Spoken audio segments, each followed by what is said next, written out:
Guys, Hindi yan. And guys, gagawa tayo ng ano to, washing Giga ano to, model Giga Wash 7 kilogram sharp.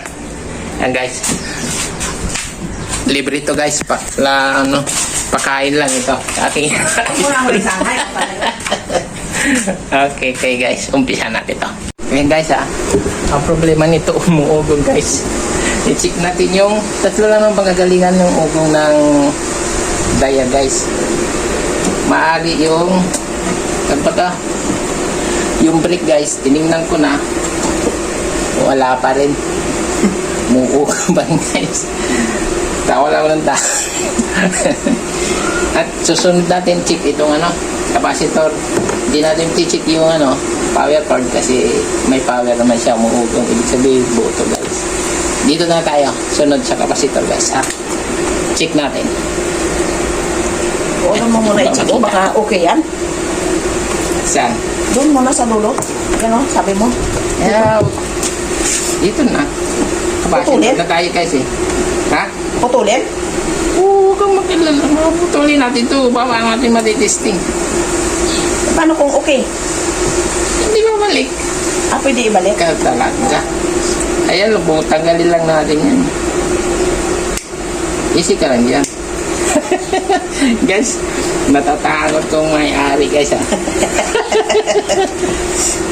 natatakot magpakain sa akin. Ayan. Walang problema, kain lang pala eh. Oh, kain diba? Kain lang to, ayos. Chichik natin to. Discharge lang natin guys. Yan guys kita mo. Bago yan, tester mo Kasi kailangan tayong mga tatay, may mga gamit tayo guys. Lagay lang natin sa common at sa capacitor guys. Buksan natin, lagay natin sa capacitor UF set. Yan, NF ibig sabihin capacitor guys nanofarad. Testing natin to. Nasa na? Ay, 3 UF lang guys. 11 UF yung washing. Testing na natin to. Natin patagalin. 3 UF. 2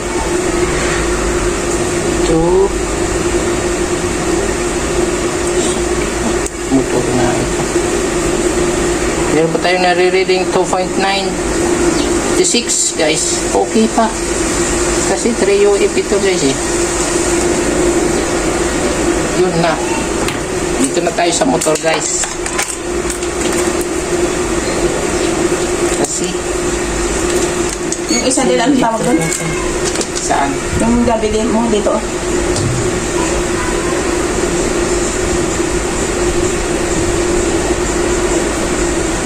Oops. Yung Yung dito. tingnan na natin yung motor guys.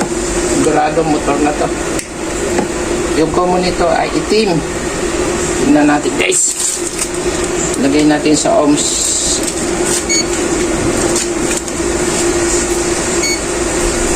Yung itim. Dito tayo sa gray. Uy, mayroon. Reading 0.6. Walang reading yung running capacitor guys. Sira ang motor. Parami ng motor guys. Palit motor. Ayun guys. Binuksan ko na kasi sunog na yung motor. Ayaw gumana. Kaya bumili kami ng ayan. Ano din? Bagong motor. Dito sa ng pagpubig ka. Kapila. Hindi na pinakita yung pagkalas niya guys. Kasama ko pa yung may-ari. Hirap magkalas, double double tap guys. Ayan na. Siguro guys, ang paggagamit nito para tumagal ang nyo dryer. Hindi pinupuno gamit yung tab kasi na-overuse siya guys. Yung tama lang. Imbis siguro mga 7 kilo, mga 5 kilo lang lalagay nyo guys Nakikita nyo to po guys, yan. Yung iba may na, lalagyan ko to ng cable tie guys. Kasi natanggal yung ano niya sa stabilizer para tumibay uli. Yan. Tingnan natin guys. Pakita ko na ulit. Ayun na guys. Okay naman siya. Ibalik na natin. Tornilyahan na natin guys.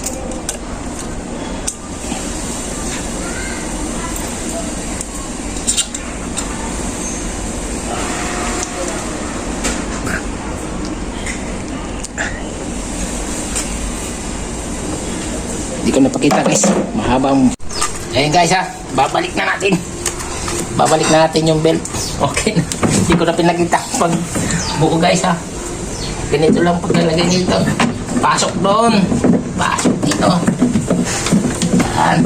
Putol din o. Kunti yung wala naman. Hindi, okay lang. Dito lang kita niyan sa ano. Basta kita niya sa ayun guys ah. Ganun lang pagbabalik. Okay pa naman. Hindi mahigpit, hindi maluwag. Maluwag na konti. Pero okay pa. Okay. Tama lang. Hindi pa maluwag. Hindi pa mahigpit. Sige, Sarah. Ayusin na natin ito guys. Yeah. Balik na natin yung capacitor. Saan natin ito?